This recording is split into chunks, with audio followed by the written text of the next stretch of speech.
lift our hands and give him glory. We come to lift our hands and give him praise. Everybody in the room. We come to lift our hands and give him glory.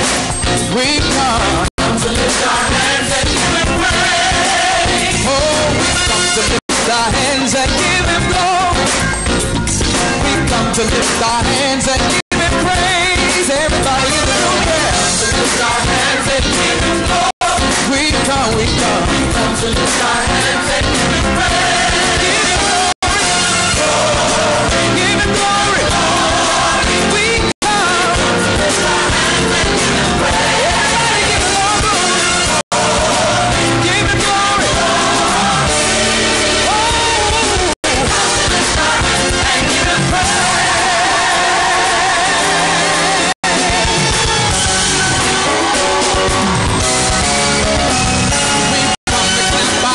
And sing of Judah.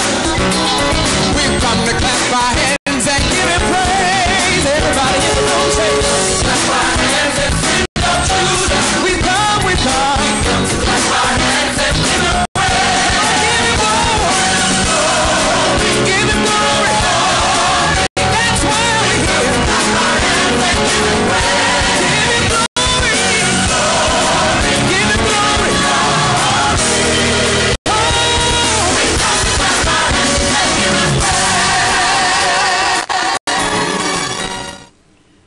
The speaker. Do we hear what we say when we speak? Do you know that the tongue is strong and not weak? What thought have you given to the words you say?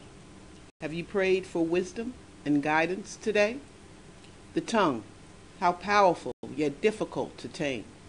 The tongue that speaks fire, guilt, or shame. The tongue that boasts or spreads rumors and fears. The tongue that should give praise and thanksgiving is what our Lord God wants to hear. Do we know how to speak to one another? Have we forgotten that God wants us to love our sisters and brothers? To do deeds or works without speaking names? What is important to you? That you serve God or that you want credit where credit is due? When we lash out against each other, when we humiliate, tear down, and speak against one another, our Father hears and is not pleased. You have hurt one of his children. You should repent, ask for forgiveness, and fall down on your knees.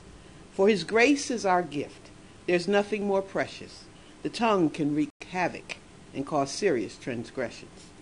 The tongue, how powerful yet difficult to tame. The tongue that speaks fire, guilt, or shame.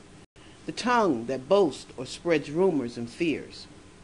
The tongue that should give praise and thanksgiving is what our Lord God wants to hear. So when we speak, let us be clear that the words from our tongue is soothing to the ear. Think about it before you speak it. Pray on it before you say it. Give it to God and let the wisdom take control. Put your tongue to rest. Let your heart unfold. Good afternoon, Wayne audience, and welcome to Speaking of the Tongue. I'm Rita Harden, author and poet of Speaking of the Tongue, Words of Spiritual Poetic Inspiration. Well, today is the first day for early voting. How about that? And there's organizations all around Atlanta who have scheduled events today, such as Stroll to the Polls and Souls to the Polls. I can't tell you enough how important it is to get out and vote early. I have one, if you're interested, anyone interested in getting out to vote early, you can join the Atlanta branch of the NAACP, Delta Sigma Theta Sorority, Inc., and residents of Southwest Atlanta tomorrow in a cooperative effort to stroll to the polls to early vote. The walk will begin at noon from Wayfield Grocery Store on Martin Luther King Jr. Drive and proceed to Adamsville Recreation Center, where Fulton County residents will be able to vote early. CIA is also preparing for our Boots on the Ground campaign. We will be knocking on doors in your neighborhood with flyers and information on the issues, voter rights, and protection under the law, and where you can call if you need a ride to the polls. You know, we must all utilize our right to vote. No matter who you choose to represent, your best interest is at stake, and the direction you want to see this country going in, and what is best for you and your family. We would like for you to become a member of Community Advocates in Action. And by the way, our organization is dedicated to my passion, educating the young people in the political process. We don't know what young persons among us may be considering a political future, but one thing I do know is that we are here to help them anytime. They are our future and our leaders. They will lead by example what we bring or set forth before them at the table, or they will be on the menu. So for me, you can be at the table or on the menu. It is our choice, and it is up to us. Go to our Facebook page at Community Advocates in Action at gmail.com.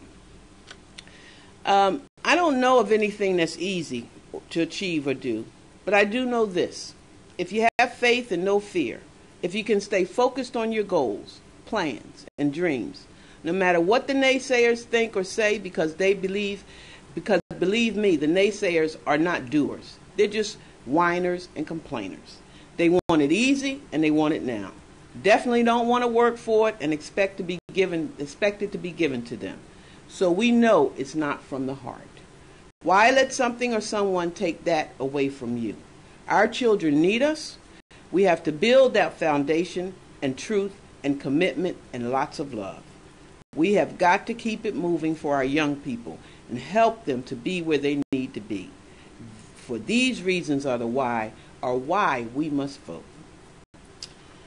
I would like to, at this time, introduce our guests, our first guest.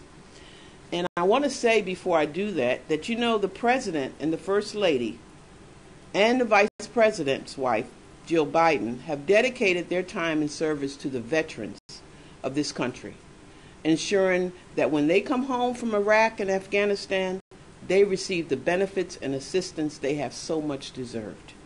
Giving counseling to families, housing assistance, medical assistance, jobs, and compensation for what they have done for us all and this country. Today we have a special guest with us who is an advocate, leader, representative, and a veteran himself, who will speak with us about the services he is doing with the Black veterans. Mr. Lewis Jackson. Mr. Jackson is also one of the owners of WAIN and WAEN TV and a member of our organization, which I'm proud to say, Community Advocates in Action. So, without further ado, let's get our praise on, shall we?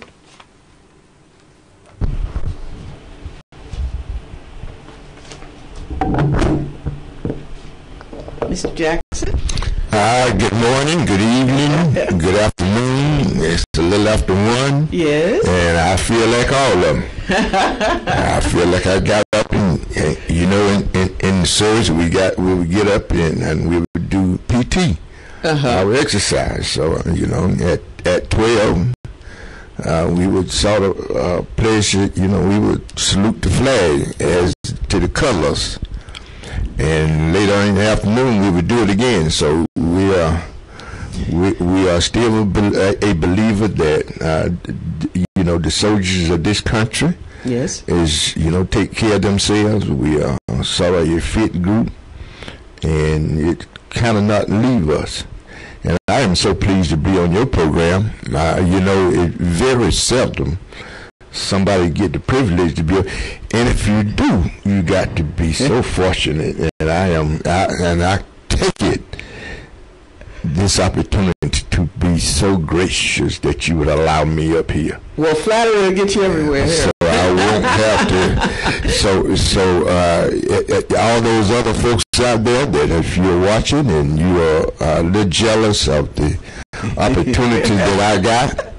If you do good things and Rita will let you be on the program, Amen. But you got to do something. And, she just won't allow you to be on her program unless you're doing something. So I take it that she must think that I'm doing something. I think you're doing a wonderful thing. What you're doing right now, particularly with the Black veterans, I mean, it's awesome. And I want you to tell us about that. Well, we are a group that we organized back here last year, and we started with a couple of us. Now we got some 30 members of it, And what we do is that, matter of fact, right now we are meeting every week. What we do is that we understand that veterans don't always know their rights. They don't always know how to get their benefits. They don't have somebody that watching their back. And so we know that sometimes it gets lonely out there, especially if you're applying for benefits and you apply for them and you haven't heard from them in a year, and then when they write back, they tell you they're working on it, and that's it. And you feel that they're not doing all they want. So you sort of need somebody encouragement. It's kind of hard for a veteran to make it without some direction getting his benefit. We are fortunate enough to have people down there that will make sure our folks get what they deserve. And if you're a veteran, you serve this country, I mean, why shouldn't you get your benefits? We got our our congressmen and all those folks up there in the White House. If they serve one term, they get paid the rest of their life. Yeah, I mean, and maybe they haven't been in the war, or maybe they haven't joined any of the armed services, and they still get those benefits. Yep, and they don't get, you know. So if you are, if you know somebody, if you are one of those folks that think that you, well, you don't have to think about it. If you've been in service in any kind of way, you need to come on and talk with us, join us, and help. If you think you get all the benefits you so deserve, but then you can help others get there. Now, one question I wanted to ask you was, are we talking about veterans as far back as... As far back as they go. If they're a veteran, they deserve something. Okay, and because a lot of veterans that might have served in Vietnam, a lot of veterans that even... I served in Vietnam. Okay. So a lot of us, what they are trying to do, especially with us Vietnam veterans, they're trying to get rid of us, and if we don't get our benefits now, if we don't take care of our health, if we don't do the things to follow, we'll be gone. There's only 25% of us left. And they say in the next 4 years, you know, half of them will be gone. Now, the benefits that you talk about with respect to those that were served in Vietnam, would they be benefits that, let's say, for instance, someone had served and they had received benefits for school or benefits for housing? Is it over, or they don't get any more? No. You still can get some benefits. If you were trying to go to school, they got some. They will send you there.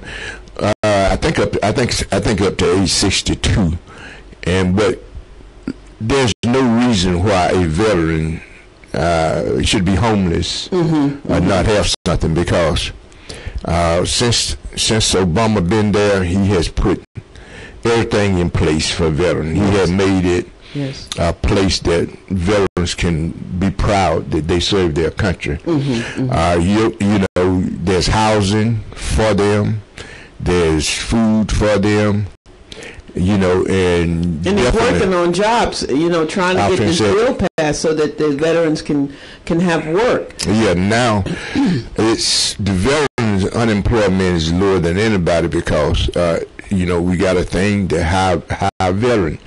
If you hire a veteran, you know one thing, that he has been trained, he's disciplined, right, and makes sense, right. I tell any young kid, any child that's finishing high school, I said child because I got two of them have done that. And if you don't have a trade that you want to go learn, if college is not your preferences, then you should try the service, because if you try there, you're going to get training in something. Right.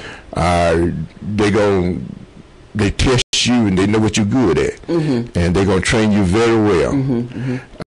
There's nowhere else that a pilot could go and start flying a $50 million plane, you know, and you're 20 years old, except service. I mean, they turn heavy equipment over to you. I mean, you know, stuff that you wouldn't learn otherwise, you know. So if you don't go to college right away, and then on top of that, you get an education, because they got the best colleges on campus, so you don't have to leave there. You can just get your thing. I apologize if somebody listened to my phone, but that's okay. Sometime I forget that I got it with me. All right. It's all right. And, we all do that from time to time, don't we? We're going to take care of that right now and make sure that it doesn't happen again. Now, what I wonder also, now, we're talking about, now, do these veterans have to necessarily be veterans that have been injured or have some physical disability to get benefits, or are these overall veterans? See, you got let's face it.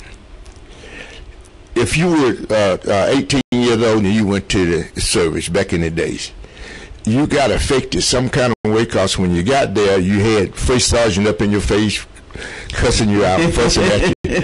So you got some problem there. Okay. You wasn't allowed to think for a while.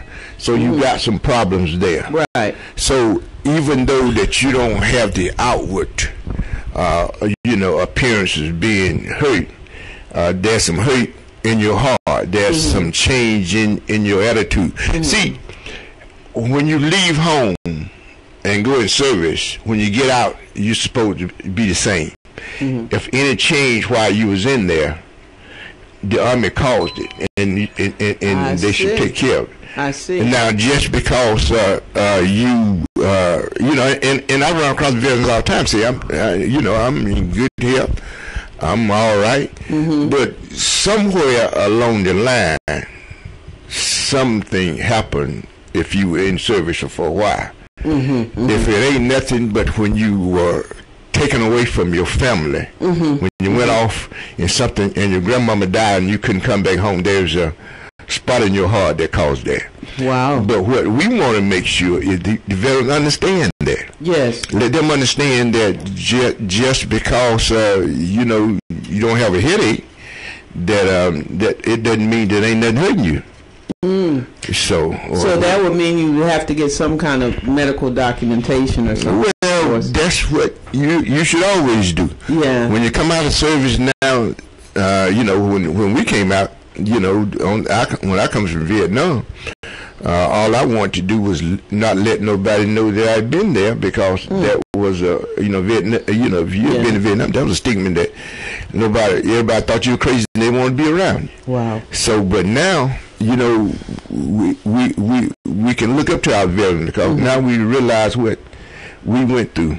Yes. And what the veteran has done for us. I tell you, when I was there, and when I got out, they just, okay, you can go. You don't need to call us, because you ain't finna get that. So that's what we try to tell these veterans, that because you got out, let you out in the pasture without any direction, we're here to help give you some directions. We're here to make sure that if you're sick, that somebody would be there to take care of you. If you see, because there are a lot of veterans that don't have families, they're out there on their own. We are here to help those veterans. Now, is there a way, if people wanted to find out what's available to them, veterans, particularly our black veterans, they want to find out what's available to them, how would they go about? Do they have to go online? Can they contact you? Well, we would love for them to contact us, because we can give them some. We can walk through some things with them. You can go online with right now, and they'll tell you everything that you. It's there for you to know, but if you don't know where to look for it, you may not find it. Yeah. So what we love to do is, if you have been in service, you have served your country, come on and join up with us, because you may be all right, and we hope you are. But then you know somebody who's not. Right. You know somebody who need our help. You know somebody that's that got thrown to the pastor and they have no one to bring them back. Yeah, and the other thing is too, like a lot of veterans, like I say, that have been in the service during the Vietnam era and other areas that are out of work due to the fact that they were laid off or lack of work, and they're not at that age where they can collect their Social Security. They have no income, nothing going on. If you are a veteran and you don't have any income, you can go get what we call pension. They will give you a pension if you served in the service and you got no income and you can't get in. So there's no reason why you can't have. I mean, it's not like, I think they give you $1,200. That's, Lord, listen, $1,200. That's pretty good. So if you don't have any income, I mean, you can definitely you can get a pension, and pension will give you some money. Now, is there any requirements for it, or it's just that just the fact that you're out of work, you don't have any income, will be enough to? Okay. Yeah, but all you got to do is show that you don't have income and you can't get it, and you get a pension. And what about medical? Would they still be able to get medical? Oh yeah. If they don't have any insurance, because you know how it is now. People don't. Half of the country don't have insurance. So, and I tell every veteran, you need to go down there and get signed up and get your VA ID, so you can go to the doctor, and you can go anywhere, anytime. I got, y'all can think that I shouldn't be walking around with you. I got a heart doctor, I got a liver doctor, I got a kidney doctor, I got a foot doctor, I got a internal medicine. I got because of my shoulder got hurt, so I go to rehab. I got 2 psychiatrists, and I got, so anything that happened on me, I got a part for it to be taken care of. You got a doctor for everything. So I wake up. I used to wake up in the morning, my foot felt stiff. I gone to the doctor. So look at doc, I got a stiff foot. I don't know what's going on with it. And on top of that, they got doctors for your eyes. I get 100% dental care, 100% eye care. So I get 100% of everything, but not because they found me and said you deserve it. I had to go get it. Okay, that's what I'm talking about. And on top of that, veteran, some of you get 50% and you say, well, I'm getting $1,000. That's all fine. But then you're leaving $2,000 out there on the table. So you got veterans getting $2,000 and $3,000 a month. Now those are veterans that have been injured.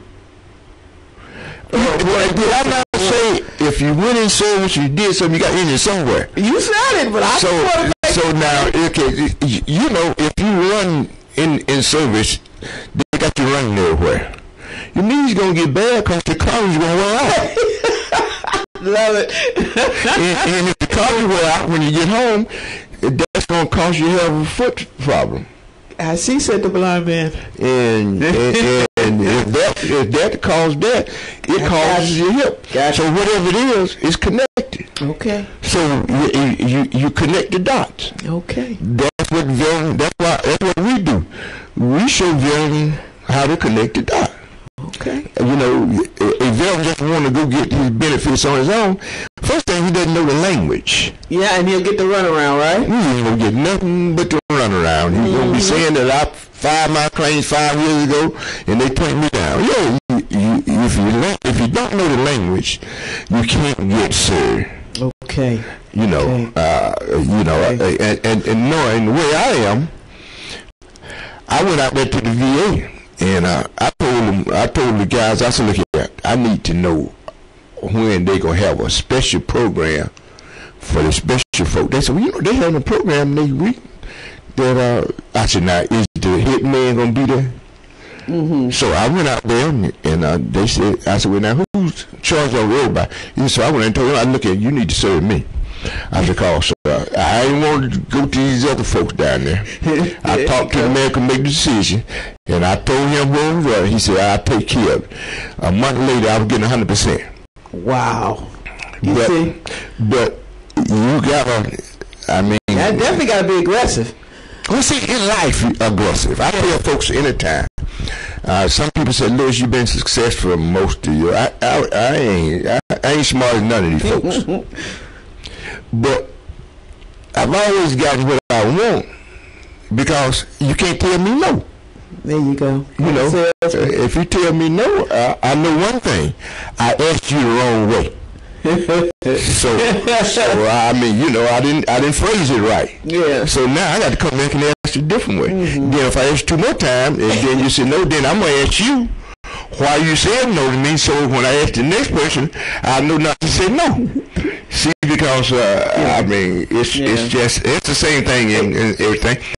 Yeah, I got one thing to say. Then I'm gonna say when I went to Vietnam, I got there one day and they had a petition going around and all the blacks were signing. So when they called me in for the investigation, because we had an investigation, I really didn't know. And I said, now I don't want to do no hard labor. This is a good chance for me to get what I want. I told them, I said, you know, this is the best thing ever happened to me. I said, the first sergeant is the best thing ever happened to me. When I got out there, they gave me my own Jeep. Wow. I had my own hooch. If anybody else wanted to go somewhere, they had to come see me. You know, it's just the way you do it. Yeah. Well, but anyway, I know you got a lovely guest out there, and you know, I could talk for 2 hours. Well, I appreciate you. And I want to also remind the audience here that, you know, Mr. Jackson has his own show on Thursdays at 11 here at WAIN, the OG show, and you guys really should check it out because it's wonderful entertainment. It's good guests that he has, just really inspiring and enlightening and educational. So don't miss that show. Yeah. We want to make sure that everybody get a job. And if somebody out there looking for a job, you don't have one, you need to call us. Cause with our veteran organization, we got people who specialize in finding jobs for people. You don't have to be a veteran to be out of work, but if you're out of work and you really want to work, you give us a call here at 444-770-300. We're going to take care of you. I'm just a country boy from South Georgia who learned that if anything you want to do, if you work hard enough at it, and you be true to what you want to do, you got to be true to yourself. Now you can't say you want to do nothing and shucking and jiving. As the president said about the other man, you can't be bull. And then we'll know, but you got to be real. If you're looking for something to do, and if you got a show idea, and we think it's a good idea, and you think it's a good idea, and Miss Betty thinks it's a good idea, give us a call here, and we would love for you to have your own show just like. See, Rita shouldn't be the only one got a pretty show, got a lovely show, and all the good gear. I'm sure you just as articulate as she is, and I really appreciate you for allowing me to be here. Well, I appreciate you for being here, and I appreciate you for allowing me to be here and having a show. So, and we thank you so much. Thank you, Mr. Jackson. Let's give Mr. Jackson a round of applause.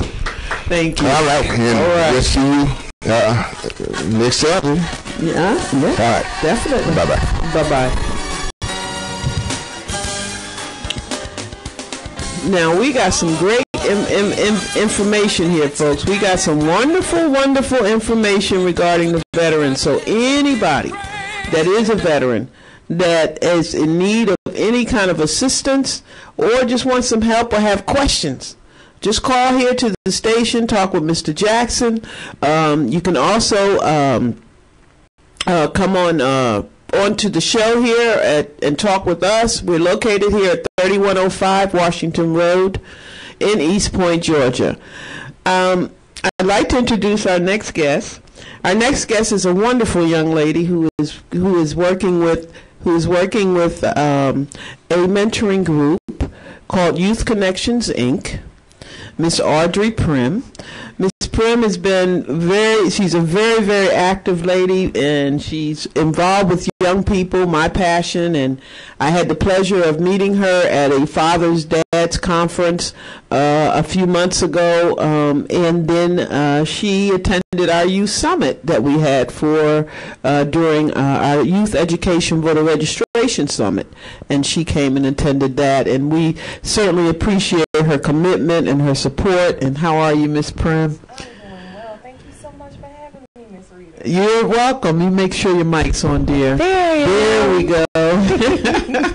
We're excited about having you here, Audrey. I know that the Youth Connections is a 501c3 program, nonprofit organization, I should say.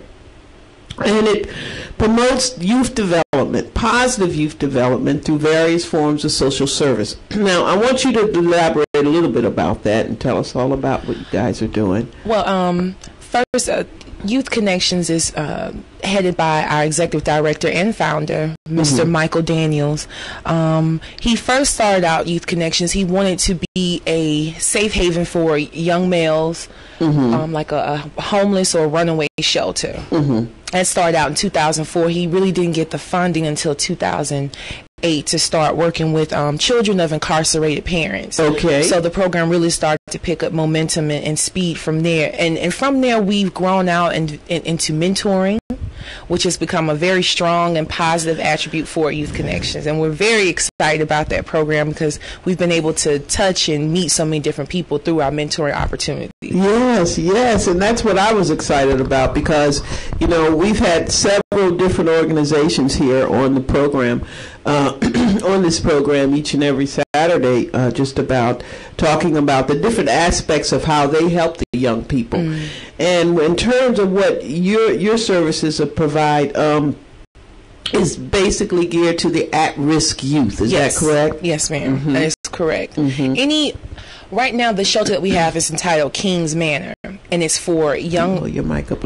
It's for the shelter is entitled King's Manor. It's located in College Park, Georgia. It's for male youth between the ages of 10 to 17 years of age. Okay. It's a 21-day program where we come and assist on the medical end, on the educational end. We know that 21 days isn't necessarily a long period of time, but in those 21 days, we can do all we can to put them on a road of some positivity or some progressiveness so that when they leave our program, they have an idea of where they would like to continue forward in, or if they've been exposed to some certain things, they can figure out, okay, I like this, I don't like that, I can put the effort toward this, I can be successful, I just have to put my mind to it and step out on faith and actually do it. There you have it. Amen. Now, when was this organization formed? 2004. 2004. Yes. And so that would be 8 years. Yes. That's fantastic. That's fantastic. Beautiful. I'm so proud of Mr. Daniels. I was like, wow, to start in 2004, not to necessarily get what you were wanting for almost 4 years, and then it all came in full force. Like, I just think that's a blessing that he kept the faith, didn't give up, stayed in it, and it paid off. Oh, it paid off. This is wonderful. This is wonderful. Now,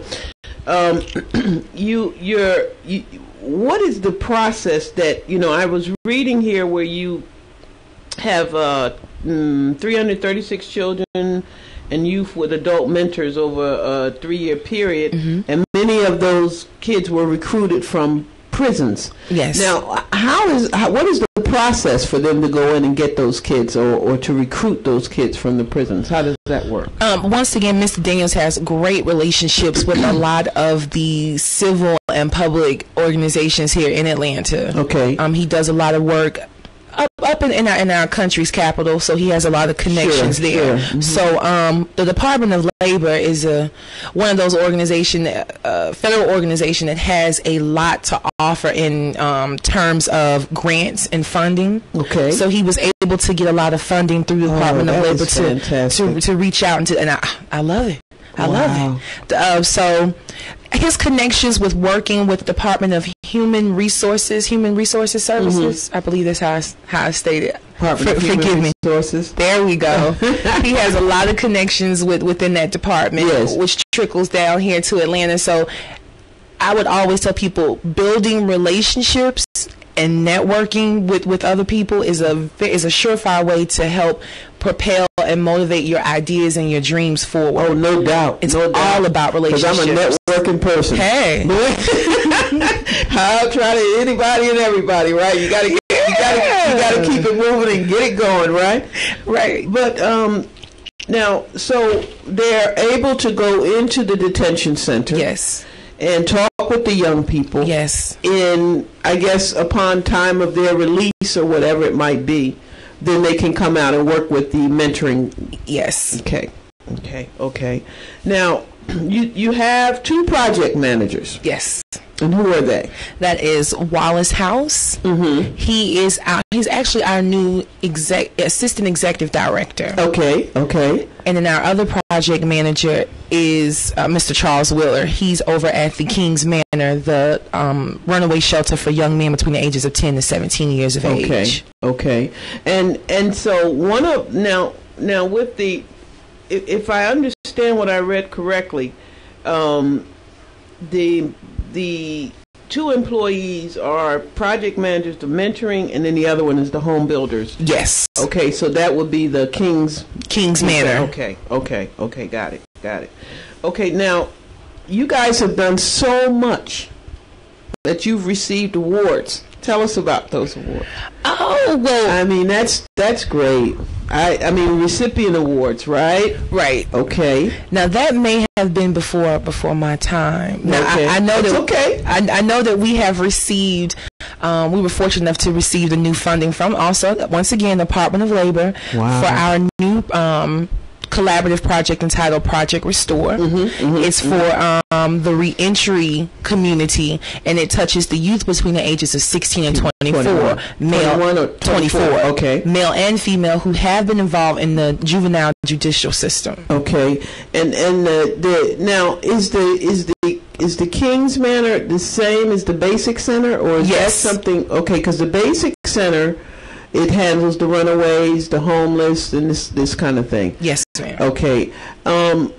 Now, there's licensing required, of course, with the state of Georgia for this particular type housing. Yes. And now, if they're only in this housing for the 21 days that I understand is 21 days, right? After the 21 days, what happens to these young people? Where do they go from there? Most of our young people do have family here. Okay. In Atlanta. Okay. So they transition back out either to their family households, or some of them are in situations where their families do not want them to enter back into the home. Wow. Which breaks my heart to think of it. And then again, but I guess there's just been so much trust that has been broken that it's almost hard for them to forgive and to forget. So some of them do have to go into foster care. Some of them aren't in foster care. But if some of them, while they're in our program, they're in the home, some of them age out, so they turn 18. So then technically they can either become a ward of the state, which some of them can, if while they were still in there, they were 17 and turned 18, or some of them go into the military. Well, that as Mr. Jackson was just saying, there you have it. That's the best thing to do, to get wonderful training. Exactly. Excellent training to come out and make good money and have a good future. So and again, these are ages 10 to 17. 10 to 17, right? yes. Okay. Now, what about the ones who are having the substance abuse problems?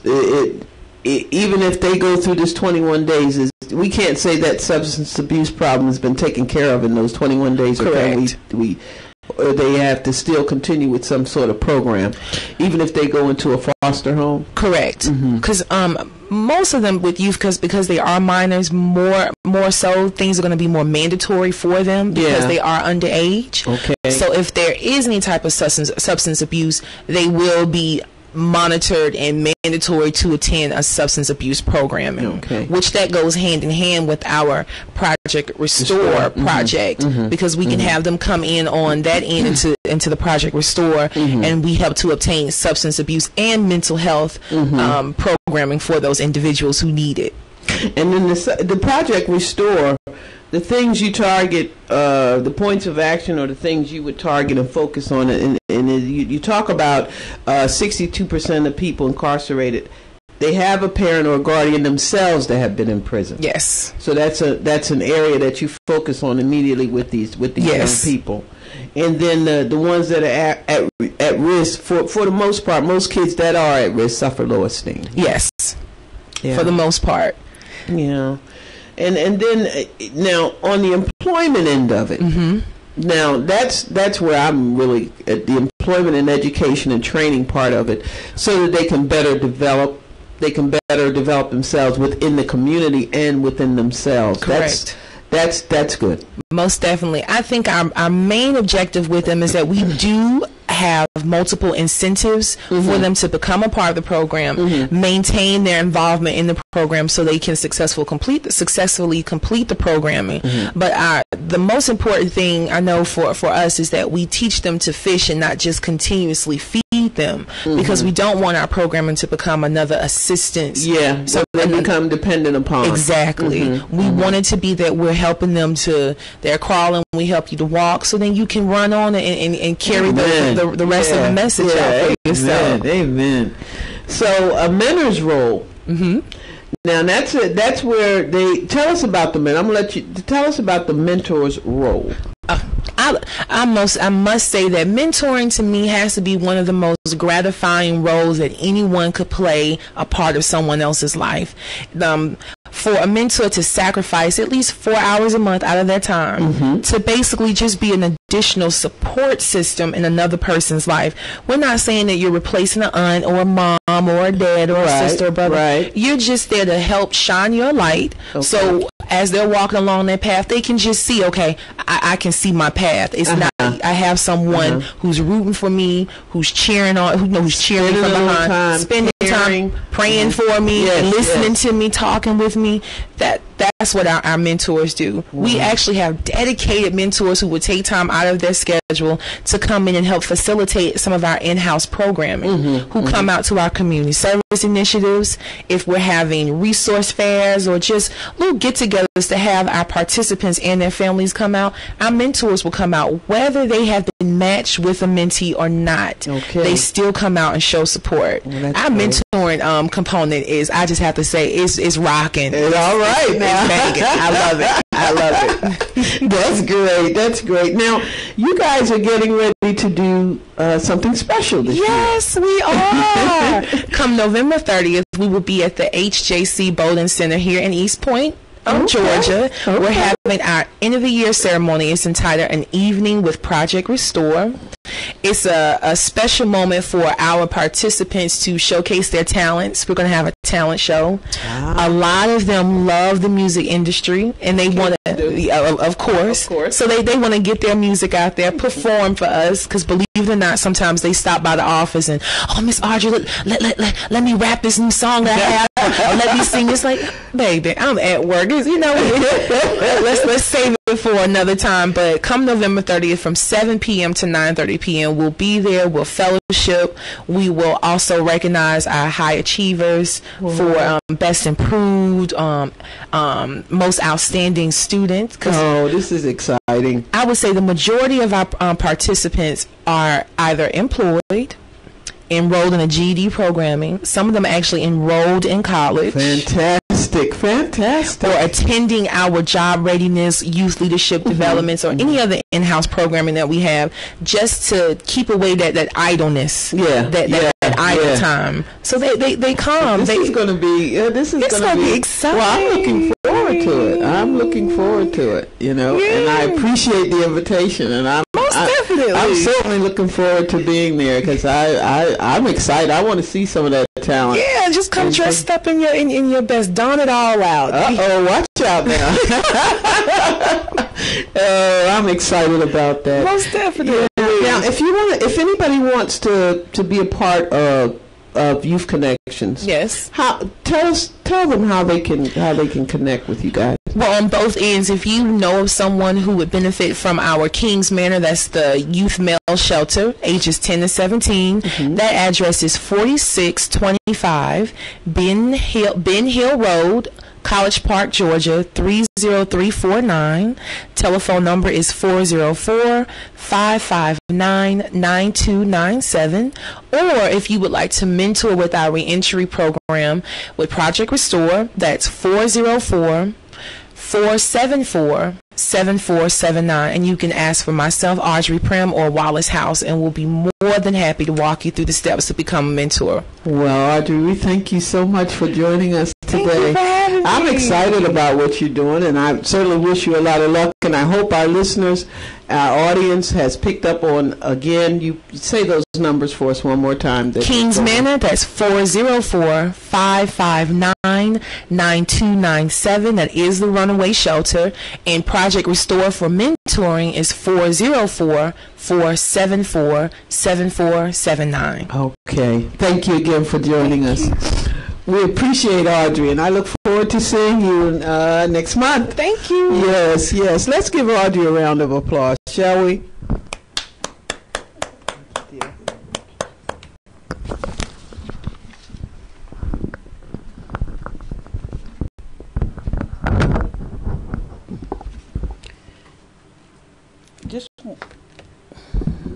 Just want to say that a few things that I wanted to mention.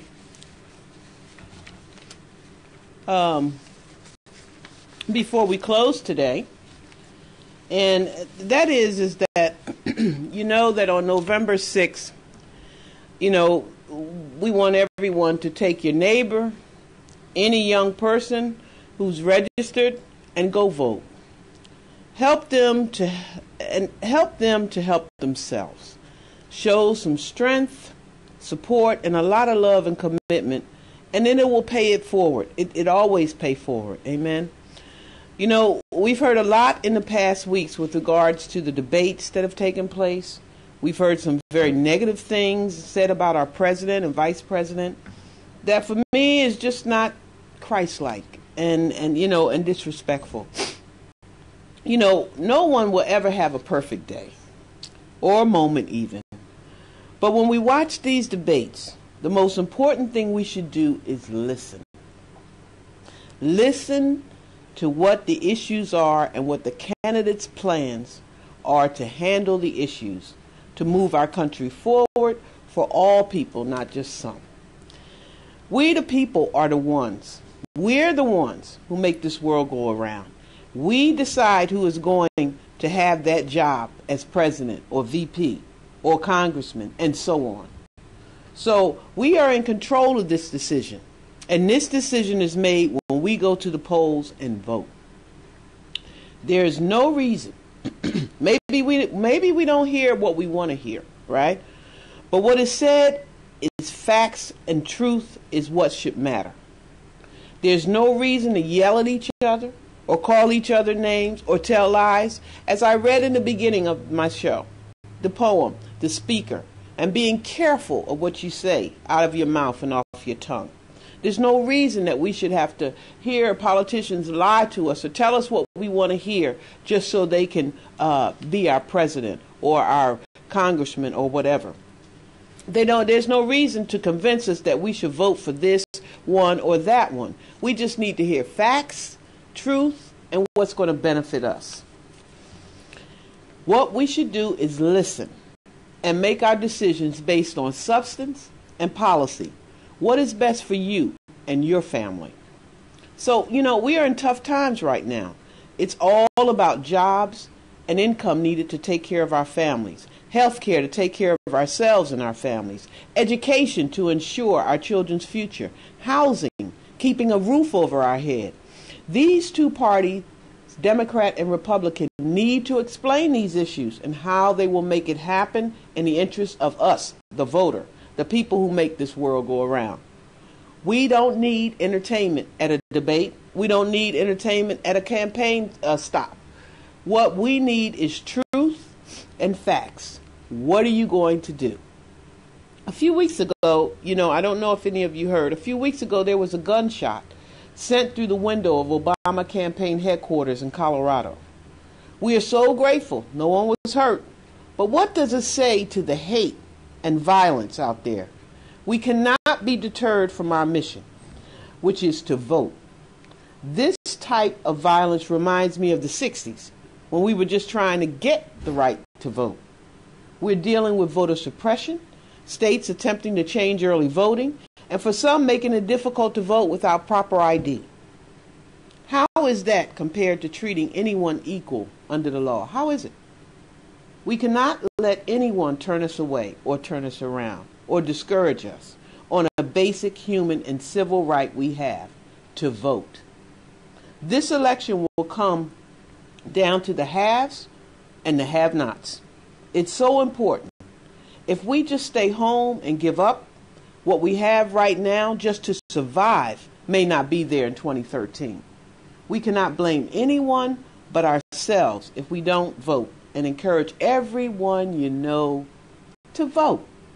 Yes, I'm very passionate about this election because I listen, I get it, and I educate myself and my family of the impact and the direction of this presidential race could go. This is the main reason I created this organization, Community Advocates in Action. And as the founder of this movement, our members and myself plan to do all we can to get people educated and to the polls to vote. As you know, we've had several voter registration drives. We've had a youth summit to educate our young people who are eligible to vote. And however, we need to do more. And it is through you that we get it done. We gotta vote, gotta get others to vote. We have less than 10 days to continue to educate ourselves on this issue. What is important for you and your family? And make a decision that is best for you and your family. So when you hear these candidates for VP and Prez on the campaign trail, take a moment to really listen to how these candidates plan to move this country forward. Don't listen to the hype. Listen to the facts and the truth. Then you can see clearly, and it will help you to make a sensible and wise decision when you go to the polls for early voting and on November 6, 2012. I thank you for joining us today. I thank you, and I hope that this message has resonated to you. The early voting starts today. If you can go today here in Georgia, go vote. I want to thank everyone who has joined me on my show today, Mr. Jackson and Ms. Prim, and I ask that you come back with us next Saturday as we continue on this project of voting. And we hope that anyone who would like to come on our show and join us on the show and talk about the issues regarding this election campaign, or if you have young people that you'd like to bring on the show, we welcome you to come and join us. Thank you again for joining us. We'll see you next week. God bless you. May God keep you. May God make his face to shine upon you. And most of all, go vote.